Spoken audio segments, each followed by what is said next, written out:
It's 2 p.m. The math lesson is half finished. The toddler just dumps cereal in the hallway. Dinner's still frozen. And you're sitting there thinking, I'm so behind again. Mama, I've been there. And in that moment, it's so easy to spiral. But what if I told you there's a simple 10-minute reset that can stop the overwhelm and anchor you back in peace, not productivity for productivity's sake, but peace rooted in Christ? In this video, I'll share the exact system I use when the overwhelm creeps in. It's simple, it's doable, and it's how I've been able to stop the spiral and start again, right where I am, even on the messiest days. I'm Wendy, homeschooling mama of 6 and creator of Plan, Prep, Pray. And if there's one thing I've learned, it's that overwhelm doesn't wait for a convenient moment. It shows up right in the middle of the math lessons, the diaper changes, and the dinner prep. For years, I thought the answer was just pushing harder, making better schedules, trying new systems, or squeezing more into my day. But that only left me drained and frustrated. What finally made the difference wasn't doing more. It was learning how to pause, reset, and refocus on what actually matters. That's what the 10-minute reset is all about, and I'll walk you through it step by step in this video. And when you're ready to go deeper, I've linked my free workshop, 5 Tiny Habits for a Peaceful Home, down in the description. It's packed with simple, grace-filled habits that make the biggest difference. Here's the very first thing I do when I feel overwhelmed taking over. I pause and I pray. Now, I know that sounds simple, but let me tell you, it makes all the difference, because overwhelm isn't just about the mess around me or the noise of the kids. Most of the time, it's about my own heart losing focus. I'll never forget one afternoon, books scattered everywhere, kids bickering, dinner smoking on the stove, and I could feel myself about to snap. In that moment, instead of pushing harder, I just stopped. I called the kids over and we prayed out loud together. It only took 2 minutes, but it completely shifted the atmosphere in our home. The mess didn't magically disappear, but the peace of God showed up right there in the middle of it. So the first step of my 10-minute reset isn't about doing more. It's about stopping and inviting the Lord to reset my heart. And once my heart is steady, I'm ready for the next thing. After I pray, the next thing I do is super practical. I clear one spot. When everything around me feels out of control, toys on the floor, dishes stacked, books spilling everywhere, it's like my brain can't settle.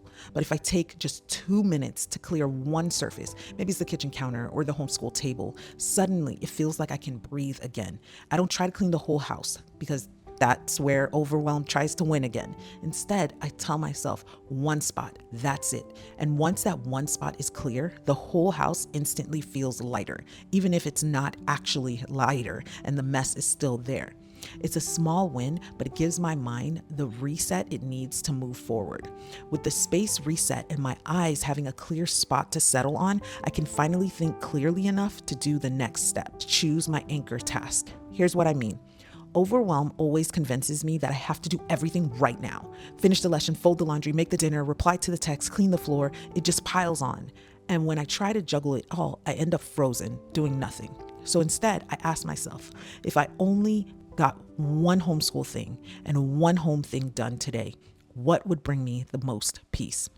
For me, it's often something like math and dinner. If we finish math and there's food on the table tonight, then I can count the day as a win. When I give myself permission to focus on just one anchor for homeschool and one anchor for home, the pressure lifts. It's not about doing it all. It's about choosing what matters most for today. And most of the time, I can accomplish way more and feel extra motivated because of it. But the bar is so low that I can be peacefully present. And once I know my anchor, I always end with one last reset that shifts the atmosphere for everyone. The last piece of my 10-minute reset is simple but powerful. I reconnect with my kids, because here's the truth. Overwhelm doesn't just affect me, my kids feel it too. When I'm stressed, they pick up on that energy. Everything gets harder, but when I pause and reconnect, it shifts the whole atmosphere. Sometimes that means pulling everyone onto the couch for a quick read aloud. Other times it's taking 10 minutes to sit on the floor with a toddler and give him my full attention. Even just a hug or a silly little joke can break the tension. It doesn't have to be long or complicated, but those 10 minutes of connection remind me and my kids that the relationship matters more than the checklist. And almost every time, I find they come back to our schoolwork or housework tasks more willing and cooperative, simply because we took that moment together. It's simple, but it works. You don't need a perfect schedule or a spotless house to reset. You just need a way to stop the spiral and start again right where you are. And mama, here's the good news. It's never too late to restart your day.